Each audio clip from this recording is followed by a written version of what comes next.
You are paying a psychologist to rediscover a command that a tent maker wrote from a dungeon. Cognitive behavioral therapy isn't new science, it's borrowed theology. The entire multi-billion-dollar mental health industry runs on a single mechanism: change the input, change the output. Alter what you dwell on, and you literally redesign the geography of your brain. Synaptic pruning, neural density shifts. This isn't pop psychology. It's Paul's letter to a church in Philippi, written while chained to a Roman soldier. Most of us read Philippians 4:8 the way we read an inspirational coffee mug. Be excellent to each other. Nice sentiment, 0 horsepower. But Paul wasn't selling comfort. He was issuing a tactical directive. Here is what people miss. Verses 6 and 7 are the prayer. Be anxious for nothing. The peace of God will guard your heart. That's the request. That's the petition. But prayer alone doesn't rebuild a mind that has been wired by trauma, repetition, and fear. You can pray for a six-pack. You still have to do the sit-ups. Paul knew this, so he doesn't end the paragraph at peace. He pivots. Finally, brethren. That word finally is a trap for English readers. It sounds like he's wrapping up. Actually, he's just getting started. In the original flow, it means here is the operating system. Whatever is true, whatever is honorable, whatever is just, pure, lovely, commendable, excellence, praise, meditate on these things. Therapists call this cognitive restructuring. Paul called it taking every thought captive. That's the military term from 2 Corinthians 10:5. Casting down fortresses, strongholds, neural ruts carved so deep you think the rut is the road. Paul doesn't say try to feel better. He says demolish the architecture, then rebuild. And here is why this works, whether you believe in God or you just believe in biology. Your amygdala cannot tell the difference between a lion and a late fee, between a dismissal and a death threat. When you replay the worst-case scenario, your body floods with cortisol, heart rate climbs, pupils dilate. You are physically preparing to fight something that only exists in your memory. That isn't a disorder, it is a drill, and a drill can be unlearned. So Paul gives you 8 filters, not positive thinking, accurate thinking. Filter 1, true.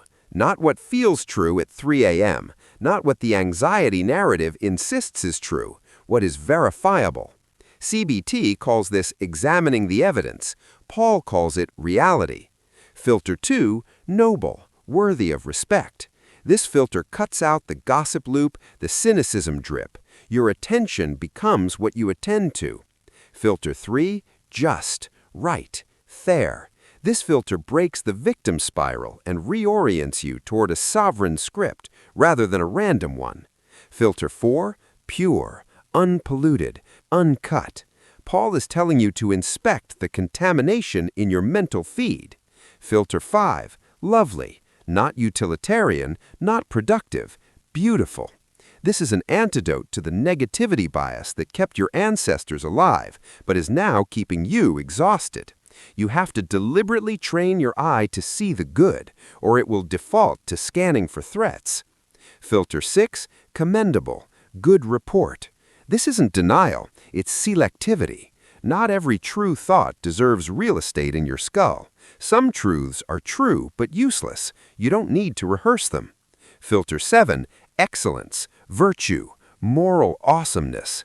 Paul stacks the list so you run out of excuses to dwell on rot. Filter 8, praise, anything that points toward worship. This is the exit ramp from rumination.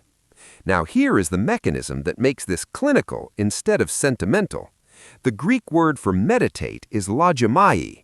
It means to reckon, to count, to add up repeatedly. This isn't a Zen emptying of the mind. It is an aggressive filling of the mind, directed repetition. Neuroscience says it takes approximately 63 days of consistent rerouting for a new neural highway to become the default. Paul didn't have fMRI scans. He just said, keep doing it. Keep bringing the thought back. Reckon it again.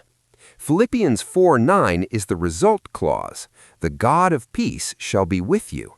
Not because God relocated, because you stopped blocking the frequency. Prayer shifts your legal standing. Meditation shifts your brain state.